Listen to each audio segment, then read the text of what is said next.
Olá pessoal, a paz do Senhor. Eu sou o evangelista Ellison. E eu sou a evangelista Jéssica. Hoje nós vamos falar de um tema muito interessante, gente, que é dicas para ajudar os filhos a andar nos caminhos de Deus, né? Que é algo muito interessante e importante para nós que somos pais, para nós que somos, né, os patriarca e a matriarca de uma família, para nós que temos que ser o maior exemplo para os nossos filhos. E o primeiro tópico é justamente isso que eu acabei de falar. Seja o maior exemplo de seus filhos, de como é andar nos caminhos do Senhor. E, gente, nada melhor para dar exemplo como nós sermos o exemplo para os nossos filhos. Não adianta a gente mandar os nossos filhos fazer algo que nós não fazemos, né? Então, por exemplo, se você quer que seu filho seja cristão, que seu filho seja íntegro, seja reto, seja obediente a Deus, nada melhor do que você ser isso que você quer que ele seja.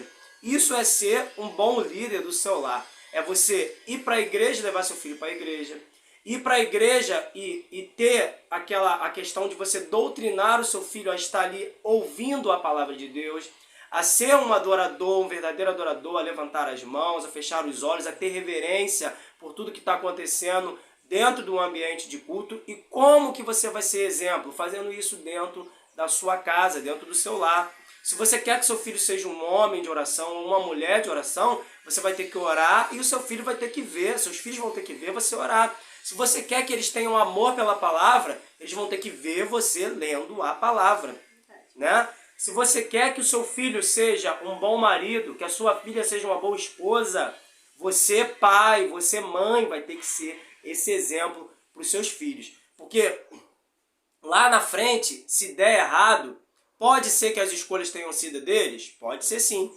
Mas pode ser também que você não tenha dado bom exemplo para o seu filho e aí ele foi por esses caminhos errados que a vida oferece, que o mundo oferece. Então, primeiro ponto, ser exemplo para os filhos. E agora nós vamos para o segundo ponto, que anda um pouquinho junto com o primeiro, né? Mas tem uma diferença. É viva o evangelho juntos, né? Como o Ellison falou, se você quer que seu filho seja algo, você tem que ser o exemplo. Mas também você tem que conduzir o seu filho, porque a criança, ela tá aprendendo, né? Quando ainda é criança, né? Depois que é adulta, adolescente, não. Mas quando ainda é criança, a criança não sabe. Então, se você quer que o seu filho seja um homem, uma mulher de Deus, você tem que ensinar, ou seja, viver junto com ele. Você vai orar? Você tem que chamar o seu filho para orar junto com você. Ensinar o seu filho a orar. Ensinar o seu filho a determinar. Você vai para a igreja, você tem que levar o seu filho para a igreja. Eu, particularmente, eu acho um absurdo. Pais e mães que deixam os filhos decidir quando quer ir para a igreja ou não. Ainda é criança. Criança não tem que decidir. Vai e acabou, ponto. Depois que fica adulto, adolescente, né, até mais velho um pouco aí, tudo bem. Mas criança com 10, 12... 15 anos, hoje eu não quero ir. Não é assim. Você não vai estar plantando dentro dele o amor à igreja, o amor à casa do Senhor. Porque a casa do Senhor, ela é assim. Tem dia que você quer estar e tem dia que você não quer. Mas você vai por quê? Por obediência ao Senhor. Porque você entende que é necessário você estar naquele lugar para você ser edificado. Então isso nós temos que plantar dentro do coração dos nossos filhos. Vai orar, chegar a uma certa idade, ensinar a jejuar, subir um monte, chegar a uma certa idade, né, levar para o monte. Eu já cansei de ver mães que vai com o neném, até com o nenenzinho de colo, para monte. Assim Deus determinou na vida da pessoa, amém. Então nós temos que estar junto ali, lado a lado, viver juntos, porque além de você ser o exemplo, você tem que botar em prática na criação do seu filho, né? Porque não adianta você ser uma mulher de Deus, uma mulher de oração, que é bênção para os de fora, um homem que é bênção por de fora, mas dentro de casa, você não tem paciência com o teu filho para sentar para ler a palavra, não tem paciência para ensinar a orar. Esses dias, o Arthur, né, estava doente, com febre, passando muito mal, e falou, vamos orar, como de costume, né, determinar para que a doença seja curada.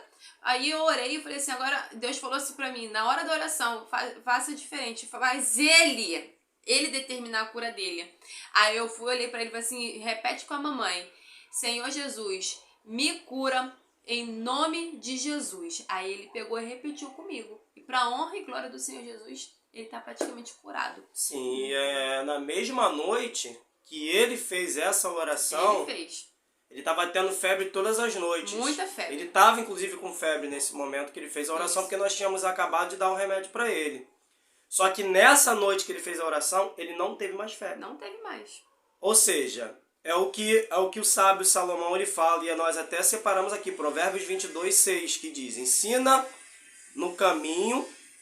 Ensinar no caminho é muito mais poderoso, que é a palavra que diz que ensina o teu filho a andar no caminho do Senhor para que ensina a criança no caminho que se deve andar, e ainda quando for velho, isso, tá ali não escrito, se desviará dele. Provérbios 22:6. Isso aí, Provérbios 22:6. Então, isso é muito importante, gente. Nós ensinarmos, né? Porque lá na frente, tudo que nós estamos ensinando hoje, eles vão praticar. Entendeu? E eles vão ensinar para os filhos deles também, para os nossos netos. E assim vai passando sucessivamente esse ensinamento. O próximo ponto é deixar espaço para que eles busquem por si mesmos. Se você já ensinou, você já mostrou o caminho, agora eles vão ter que fazer a parte deles. Entendeu? Vai chegar um período, a determinada idade, que ele já sabe ler, ele já sabe escrever, ele já sabe como adorar a Deus, como se achegar a Deus, através da oração, através do jejum, que foram pontos que já foram falados, através da leitura da palavra. Então, agora é hora de você deixar o espaço para que ele busque esse conhecimento. É como se fosse um professor ensinando para um aluno. É assim que funciona. A gente dentro da... Eu sou professor.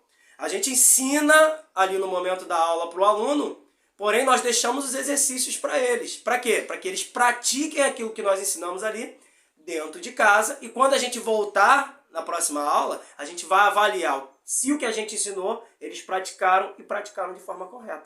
Entendeu? Então nós somos mentores, digamos assim, dos nossos filhos, dos nossos discípulos. Entendeu? Porque tem gente que eu estou falando aqui, mas tem gente que tem filho espiritual. Não tem filho carnal, mas tem filho espiritual, é um líder.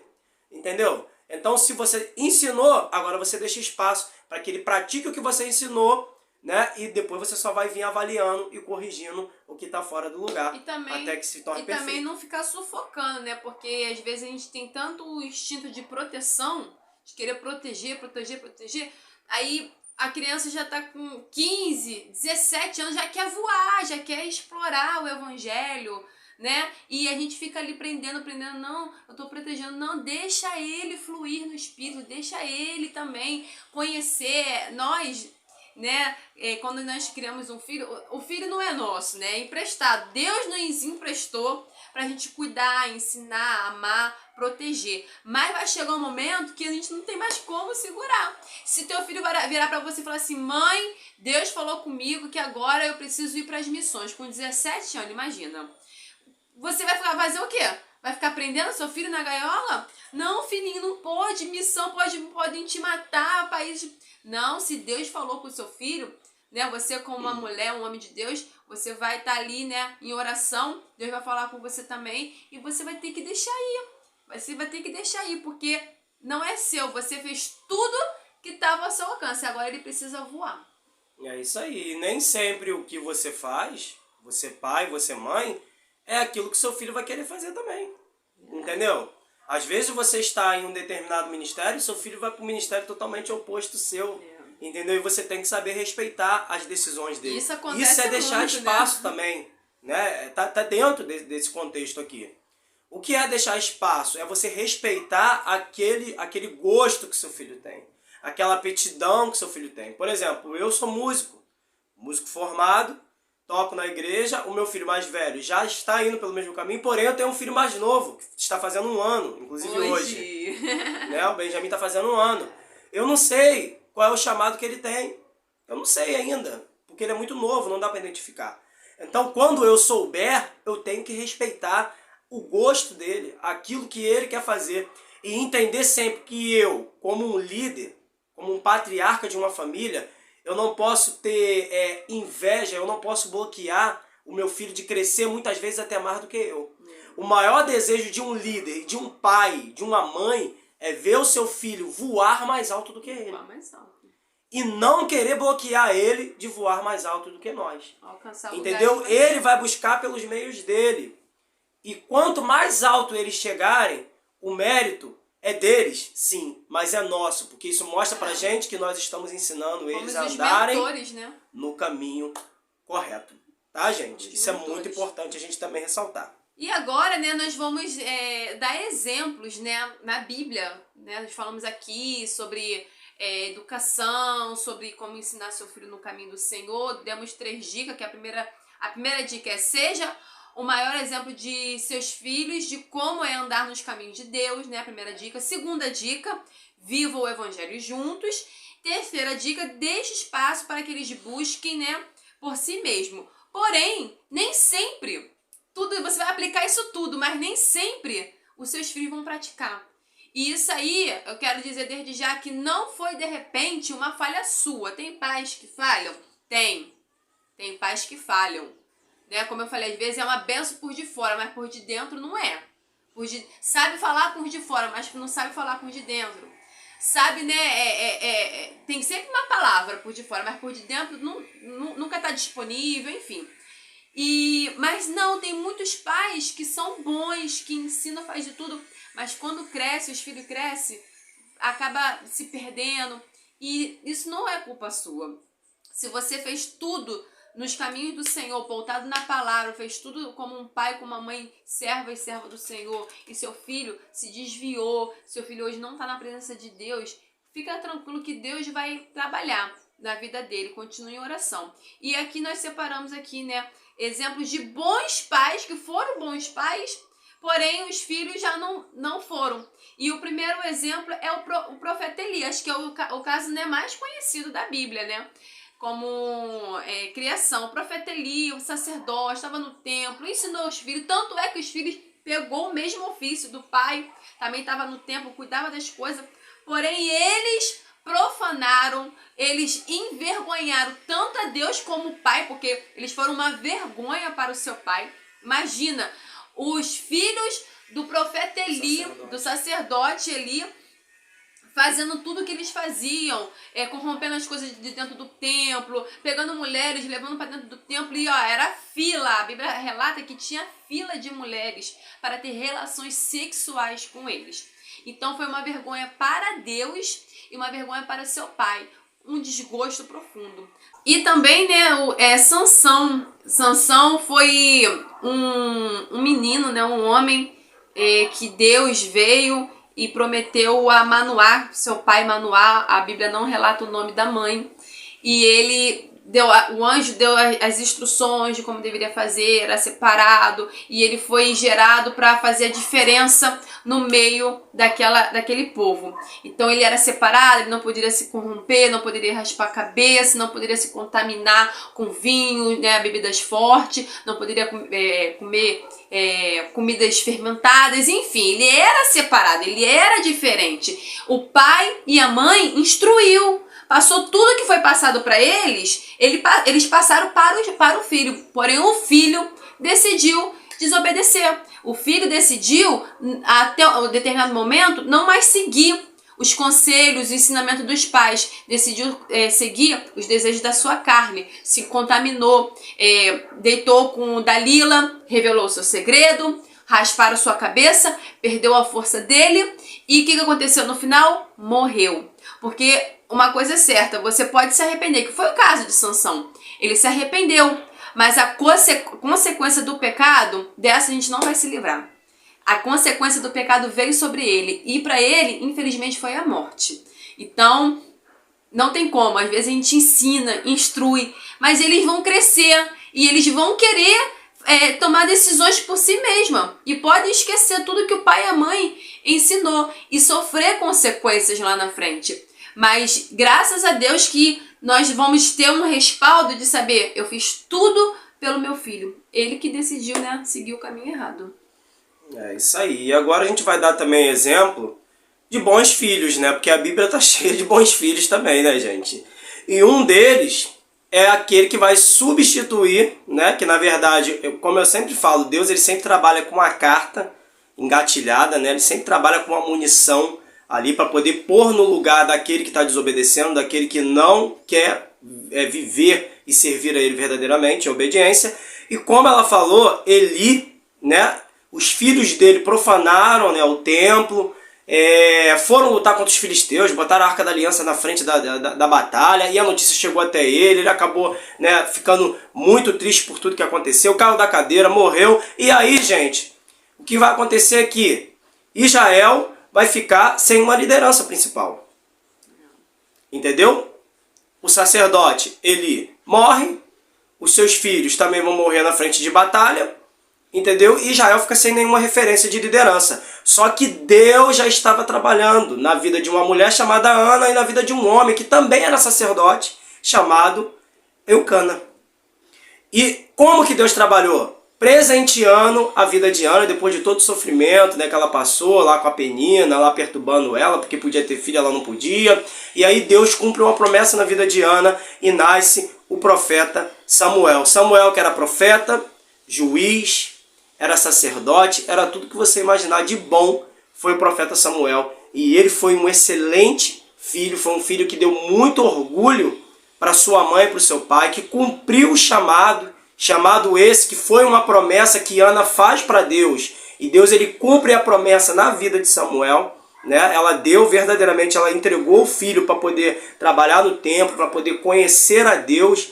E verdadeiramente o profeta Samuel foi um grande servo de Deus. Foi ele que ungiu Saul, o primeiro monarca de Israel. Foi ele que ungiu Davi, que foi o maior rei da história de Israel, né? Um homem segundo o coração de Deus, como a gente conhece. Então, assim, gente, tem muitos filhos excelentes na Bíblia. Tem João Batista também, que foi uma outra sugestão que nós colocamos aqui, né? Ele que filho de Isabel e de Zacarias, né? O anjo Gabriel aparece e libera essa promessa. Ele que era primo de Jesus, ele que preparou o caminho para o Salvador, né, das nossas vidas, Jesus Cristo.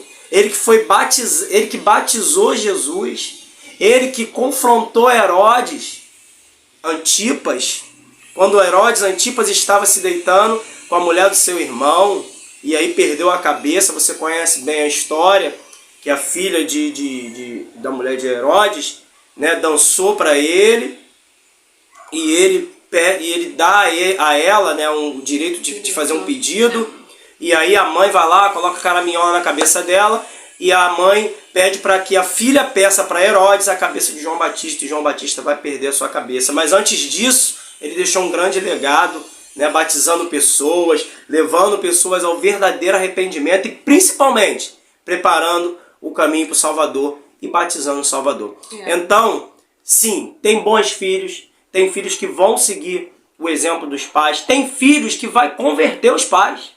Tem muito. Tem filhos que vão para a igreja Primeiro, né? E que trabalham ali, né, semeando dentro do seu lar e conseguem ganhar o seu pai e a sua mãe para Jesus. Então, gente, essa relação de paternidade, essa relação de filho com pai é muito importante. E o ponto que nós deixamos aqui para você é o exemplo. Com o exemplo, você arrasta multidões atrás de você. Não é no muito falar, mas é no muito dar exemplo. Na fala, na postura, no modo de tratar e sendo um bom pai e uma boa mãe para os seus filhos. Gente, então nós vemos aqui, né? Filhos que aceitaram os ensinamentos dos pais e aceitaram o seu chamado. Porém, também nós vamos ver filhos que não vai aceitar os ensinamentos e não vai aceitar o chamado. O importante é nós fazermos a nossa parte, né? Nossa parte com Deus. E também, né? Por mais que pareça ser um pensamento meio louco, mas não é. A salvação, ela é individual. Cada um vai escolher se quer ou não ser salvo, né? Então, pessoal, esse foi o vídeo de hoje. Espero que vocês, né, tenham gostado do conteúdo. Deixem, né, sugestão de novos vídeos aqui. Qual tema que vocês querem que nós venhamos abordar no próximo vídeo. Não deixe de curtir, não deixe de compartilhar, não deixe de se inscrever se você é visitante, tá? E que Deus abençoe o coração de vocês. Gente, fique na paz e, ó, se inscreve no canal, tá? Por favor, fiquem na paz. Até a próxima.